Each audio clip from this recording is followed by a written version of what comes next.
Okay, time to do a little bit of a fuel system rebuild on this Seadoo. This is a 1997 GTI and having trouble having it run above idle. So I believe it's a fuel delivery issue. So this has never really been upgraded in terms of the gray hoses and things. So I've taken off the carburetor. I've taped up the manifold hole so I don't drop anything in there, but these are the old gray lines that get gunked up. I rebuilt the carburetor already. It had a lot of gunk in the little internal filter, and the inlet and outlet valves for the pump had gunk in it. So I have a switch, a fuel switch. I've got a new fuel filter assembly, not just the filter but the whole piece, and then I've got some new lines that I'm going to put on here. So up underneath here there's a bunch of lines, so you kind of have to keep up with where they go. There's return lines, there's supply lines, there's vent lines, and then there's reserve and main tank lines, and they go, there's the top of the tank, and that thing right there has 4 pieces on it. So you have to, those are a little tricky to get to. However, if you open up the glove compartment like I did here, this makes it pretty easy to get down to it. So I'll go ahead and get started. Quick rundown on all the parts that I'm going to use. Obviously you got some new 1/4 inch fuel line to use. You need a lot of that. So I got, I think it's close to 20 feet, which I think is enough. And then I have a combination of these screw clamps, which I'm going to try to use those everywhere I possibly can. And in places where I can't get to it, I'll use these zip ties, which I think are okay too. And then fuel filter, the entire assembly that I'll replace.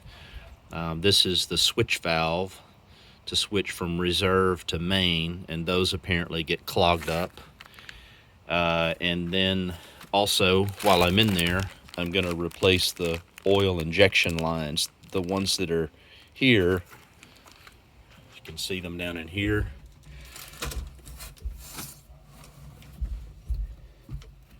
Right here. Those look like the original ones.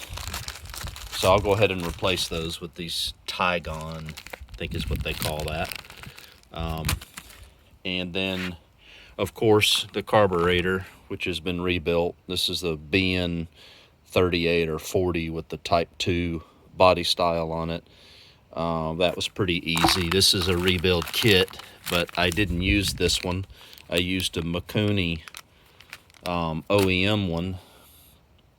So I actually ordered both of those and decided to use the Mikuni after. And but you know, I have a backup kit in case I have to open it back up, replace anything in it. And then, by the way, this is a handy dandy little tool that you can see if I can focus on this here. It's just a little brass thing with a tip on it, and you use it to poke through the little grommets that hold in the one-way valves on the fuel pump.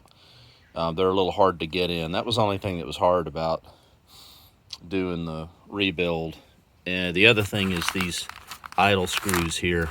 Not idle screws, they call them speed screws, but there's a high-speed screw right here, and then there's a low-speed screw down in there.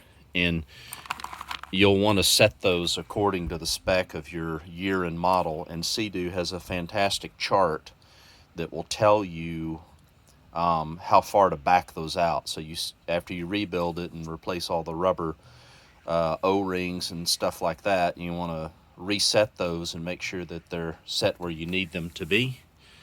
But there's plenty of videos on how to rebuild these carburetors. They're pretty easy, so I won't go into that much anymore. Oil filters, gonna replace that while I'm in there too. And then of course we've got the gasket. So let's get to it. So I'm gonna start in here by replacing the oil or the fuel filter there. And then this line goes back here. That's the switch. So it's got one line going in and then two lines that go back to the tank. One's the reserve, one's the main. Really doesn't matter what order it is. If you get them backwards, it'll still work. It just means your knob orientation will be different, but I'm going to keep it like it is now. The other thing I did is I disconnected the oil fill tube and moved it out of the way just to make this easier. So I'm going to sort of do both of these together here. Okay, so what I've done now is I've disconnected all of the lines to this pickup baffle here, and I've also noted where everything goes. So starting at the top is where the vent tube was connected, and then to the left is the reserve tank, and then to the right is the main tank, and the bottom is the return line. So that way I know the orientation of these. And then down in here I've got this old one is still connected, but you can see it's pretty old, corroded. We'll see what's on the inside of the tubes and the nipples. And then I also have the oil filter taken off, and I'm just going to show you. I got to do this with one hand here.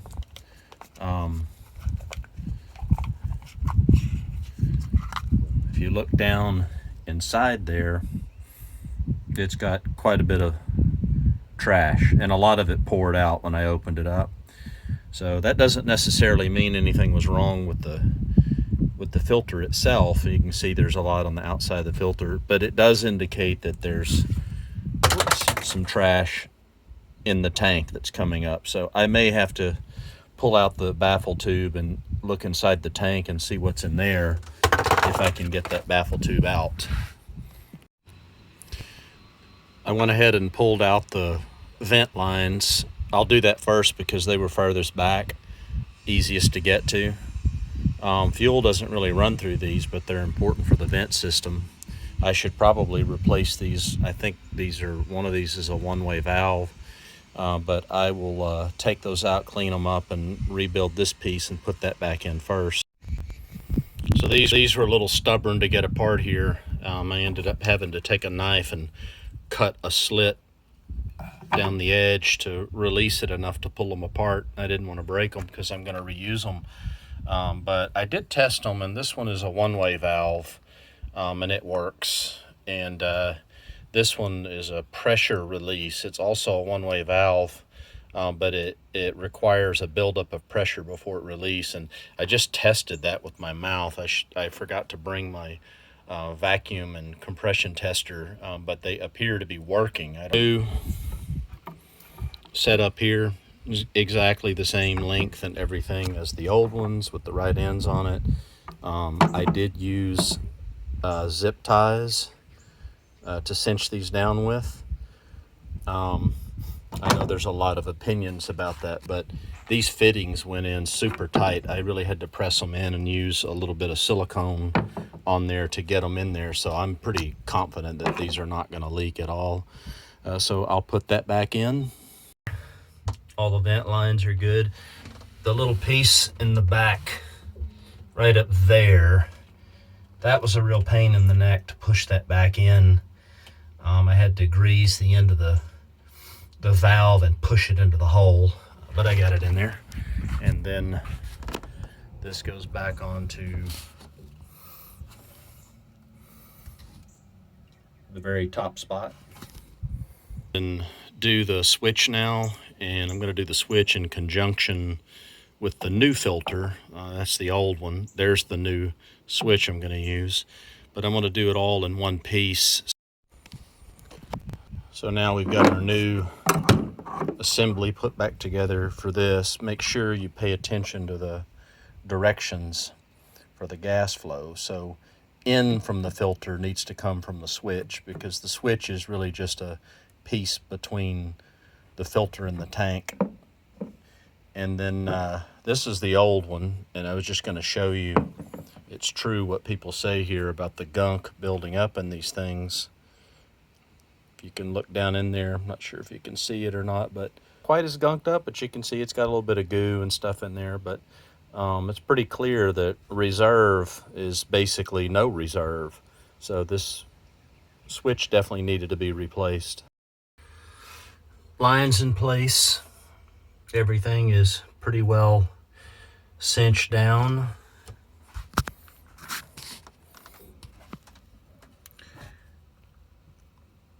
Top of the tank there. And then the two lines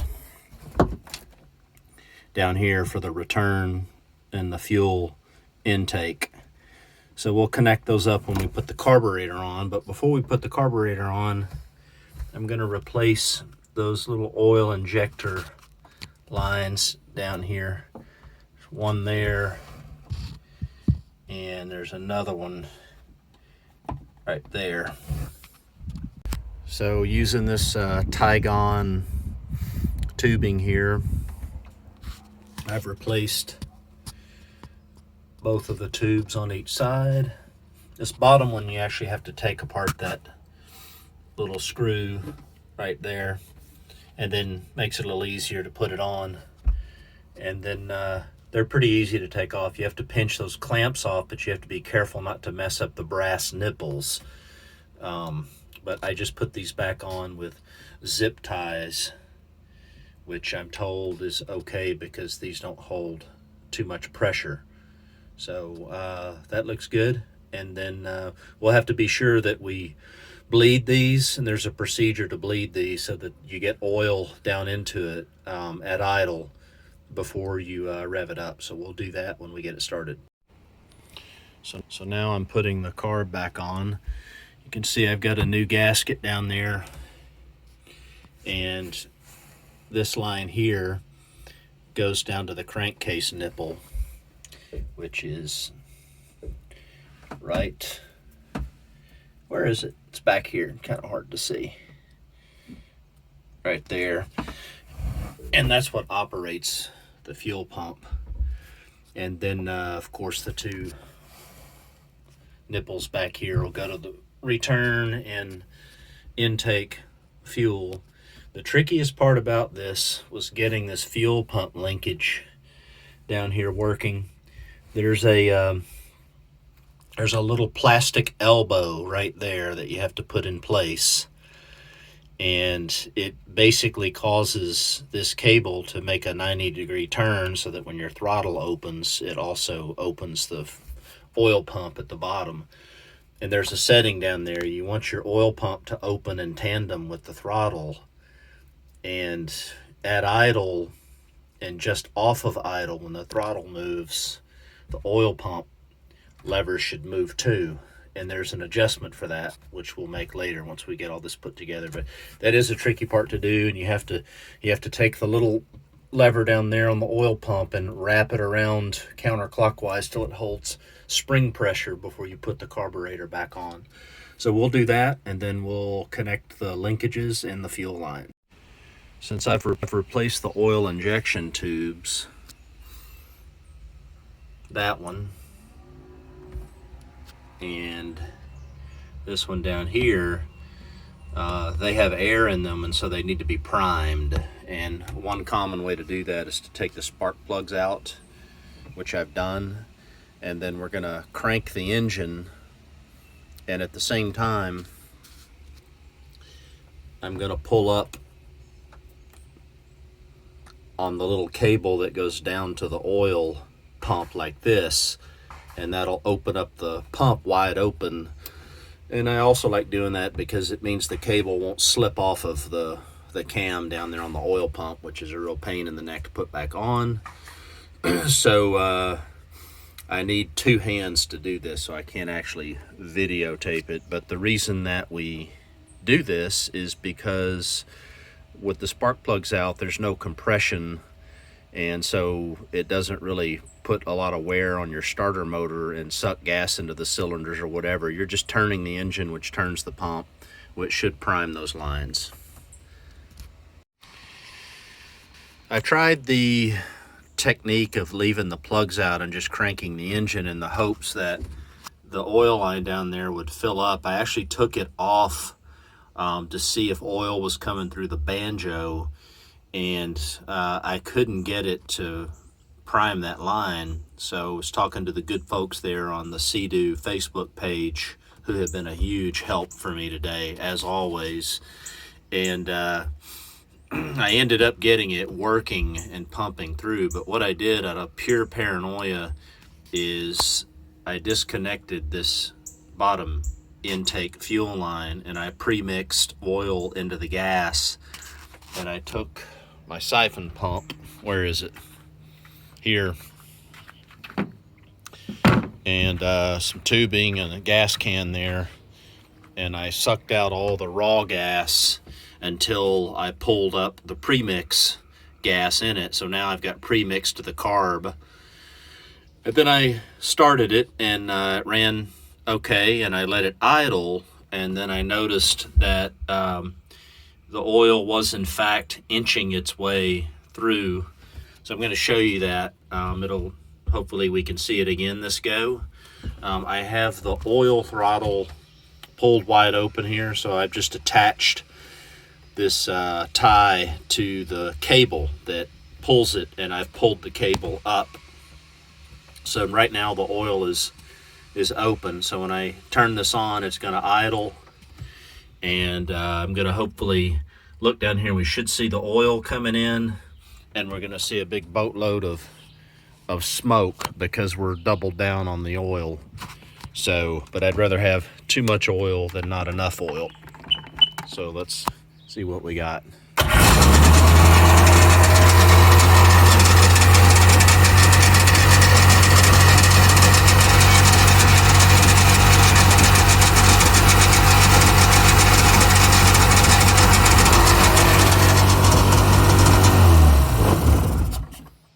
A lot of smoke.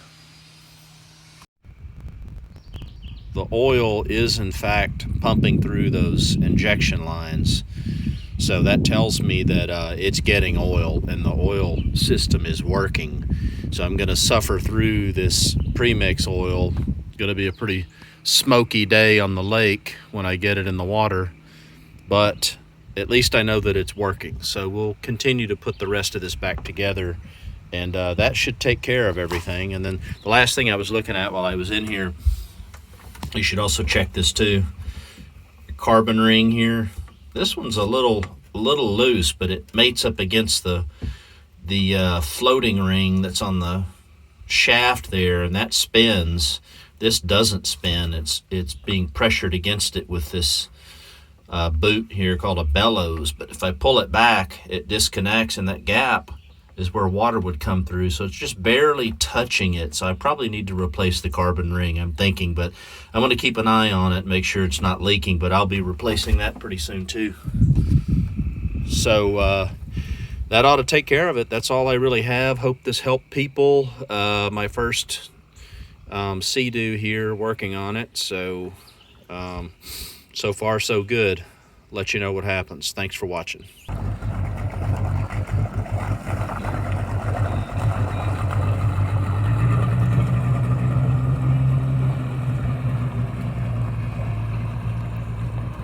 You can rip it.